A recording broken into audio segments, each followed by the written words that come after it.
The 2020 budget is the Board of Finance's last, best, and only chance to transform hindsight into insight and to apply foresight.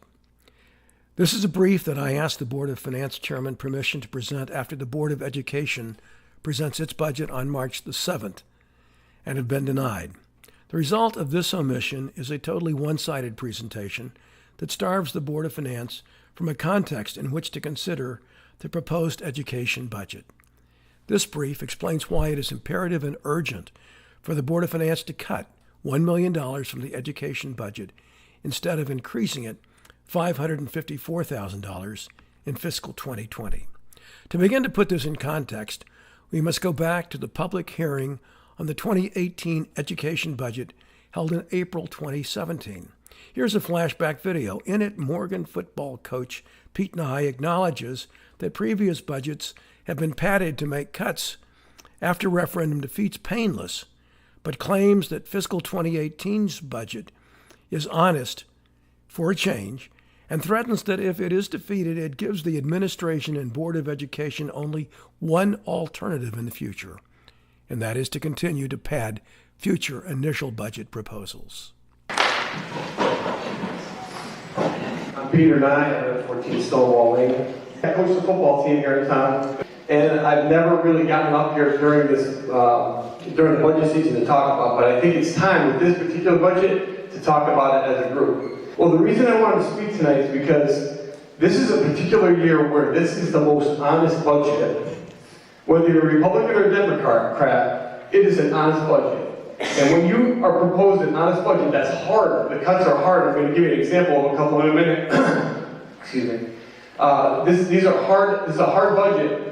And when you have a group of people who have the courage to provide an honest budget, and you say that's not good enough, guess what you're telling them to do next year? So, unlike the past, where it was, we'll put it in there. We'll give them the coaches, we'll expand programs, we'll do all these different things so that when they vote no, we'll just cut that stuff. So ask yourself this question. When we have an honest budget, which I deeply respect, I'm not thrilled about, but when you have an honest budget, you have a superintendent saying, you know what, if we have to go more, we're going to go more, to come to you in an honest way, and then we say no to them, we're going to go and spiral back to that 20 years ago disrepair that we may have had. Sorry, Peter. After that budget failed on May 10th, the Board of Finance cut $325,000 and sent it back to referendum. That budget passed with a $610,000 increase over 2017. Remember that number. After cutting $325,000, the budget still increased $610,000. Otherwise, it would have gone up $935,000. Fast forward to the referendum season 2018.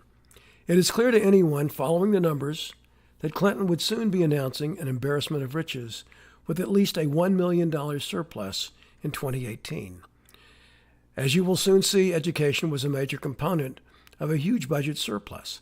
The Taxpayers Association tried to get the word out before the 2018 referendum and were defamed by accusations of lying. Hindsight is 2020, and now it is undeniable. The annual report is clear.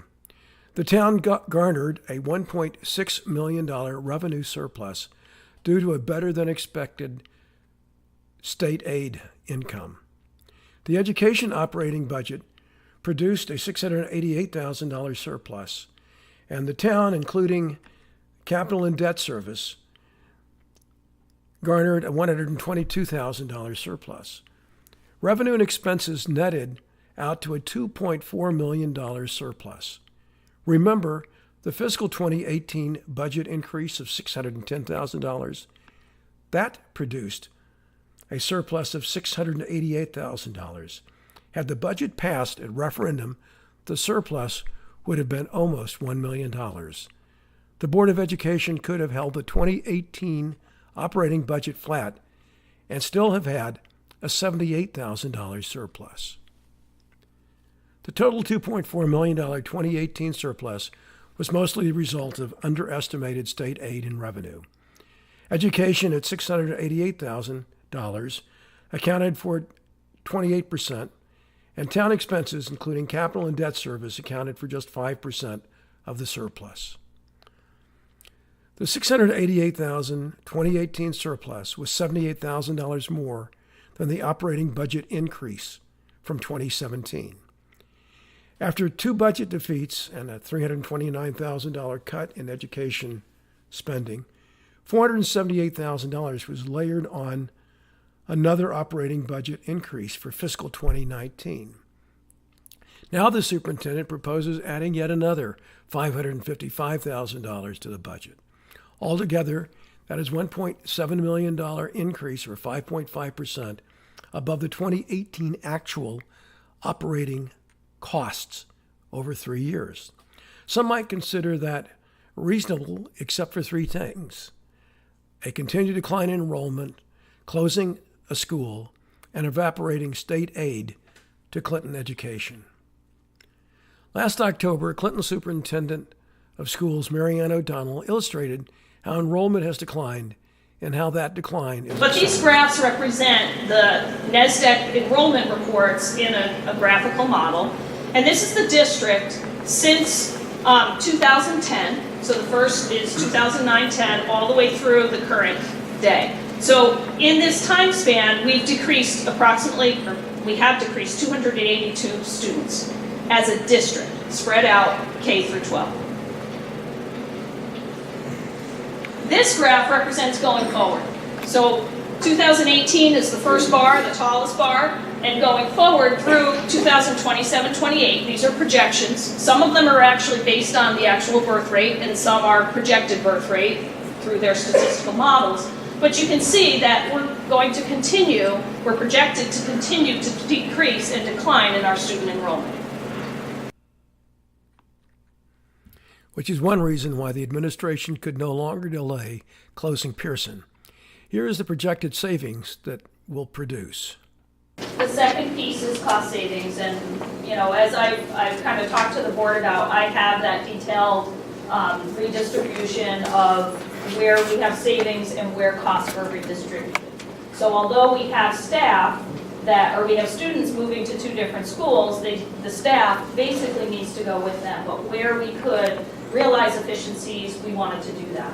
When we did our committee initially, when I presented, we had a very conservative estimate of somewhere around $500,000 in costs. We have looked very, very carefully as we developed our redesign, what our needs were there and where we could reduce not just personnel, but also operational, supplies, all sorts of things. So this is a very short synopsis to fit on the slide of what we are projecting in our savings in closing of Pearson. And you can see the different categories, and as I mentioned, there is the detail behind it, so I can share with the board what that looks like in terms of what is being redistributed in terms of staffing and other supply needs at the schools. Declining enrollment and cuts in state aid were cited as reasons closing Pearson was imperative. Ultimately, in 2017, the legislature and the state legislature, when we didn't have a budget till October, they reorganized and redid the funding formula for this grant. And in doing so, it greatly impacts Clinton over the next 8 to 9 years. So right now, we get $5.7 million approximately, and you'll see it in the graph in a second, here in Clinton to offset our entire budget. Okay, it comes to the town and it offsets the costs that we require. This is the graph of what is projected to happen with the new formula that was passed a year ago at the state level to Clinton. And we can see that it's not going in the right direction. So what this really means, just quick, if you compare the 2 bars, right now, this year, you can see we get almost $5.7 million. By 27-28, we're down to $3.7 million. In red, that's the reality for us. Every year, on average, the state's going to give us about $214,000 less to the town to offset costs. So what do you do about that? You either cut, you reduce, or we make it up in taxes or find another revenue source, right? So those are challenges that as we looked at the whole financial reality that are putting pressure on us as a school system in this community. And we are part of that. and need to figure out a way to move forward so that we can sustain what we have and thrive. Again, a quick show of what's happening to our costs and then the state funding. And that is our reality. Clearly, adapting to any of these realities by trimming budgets is simply unimaginable. And Connecticut's new administration doesn't hold out much hope. The latest proposal has Clinton cut $750,000 in education cost-sharing grants. And in a new twist, the state is unilaterally shifting teacher pension contributions to Clinton. I don't recall agreeing to that, do you? In all, Clinton is losing $873,000 in fiscal 2020. If you think declining enrollment, deteriorating state aid, and saving $835,000 by closing Pearson would translate into a lower operating budget, you thought wrong. So by doing that, that's the process that we did. The salary increases with current staff as it is, no changes, would be $750,186. Okay, that's just taking everybody contractual changes as we go into 1920. The employee benefits cost increases is listed there. And then, as I shared with the board, what's new in this budget, we looked at that last week. That's the total amount that deals with our math curriculum implementation. It deals with some of the new items, and you'll see that a little later in the budget. That puts us in accomplishing our strategic plan, and just staying where we are, rolling it up, would put us tonight presenting to you, if I didn't have other cost savings, a 4.56% increase, or $1.4 million. So now let's look at all of the pieces that we've done. If you take the number of reductions from the Pearson closing, and then you take all the other line items, and we'll talk about a few tonight, everything else that we've been able to contain or pull or be more efficient or go out to bid and save, there's another $48,150, which gets us to basically where I am tonight, which is the $605,000. So a normal budget, last year when we started this, we were at 4.5. We brought it, I think when I presented, it was at 3.62, and then we went through a process. So the driving costs are around our employee benefits and our salaries. And that is always our major drivers, and then there's always a couple other lines. So we need to continue to contain those salary costs with, fair but diligent negotiations, as well as looking at health costs, because those continue to drive the increases in our budgets.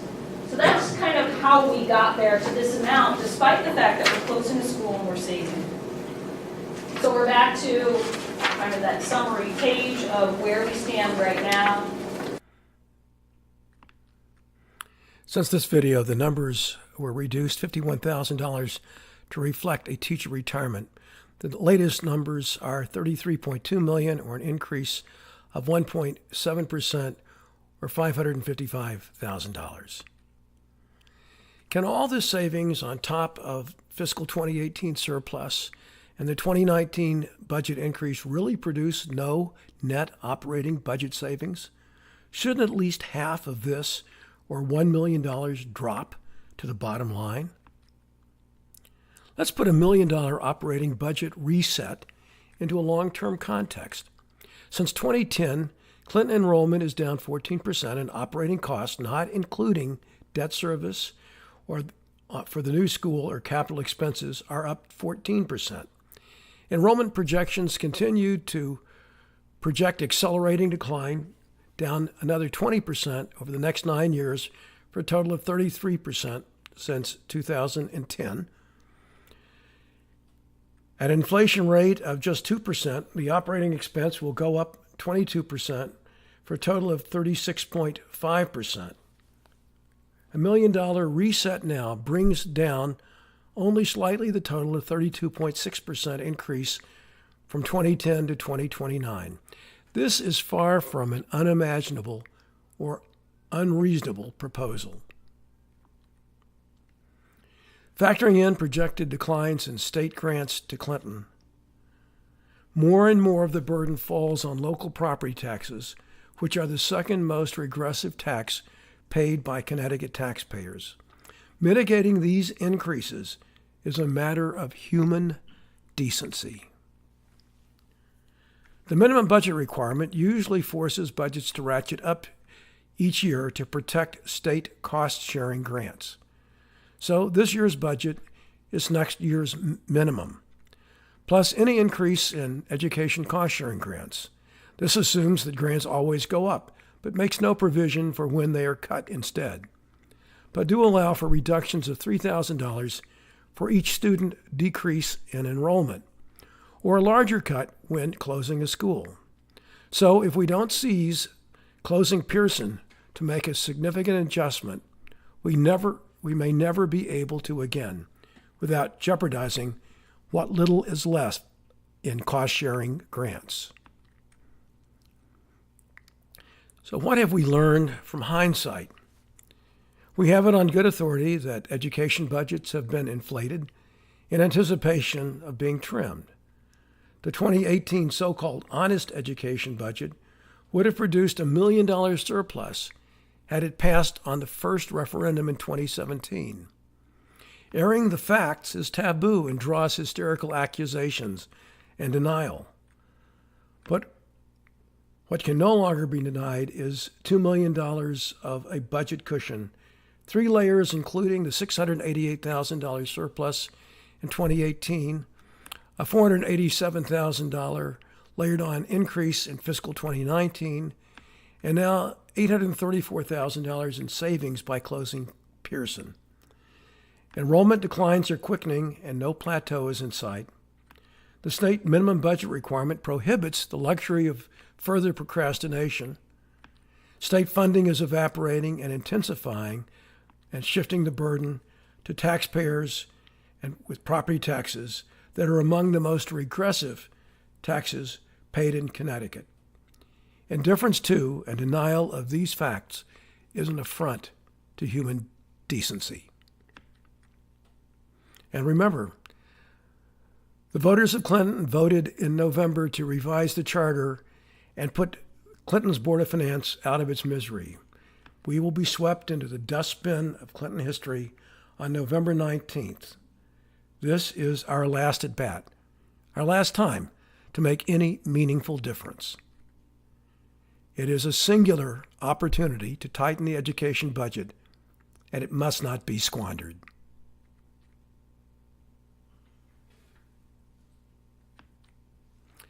This video written, narrated, and produced by Kirk Carr, the Kirkster.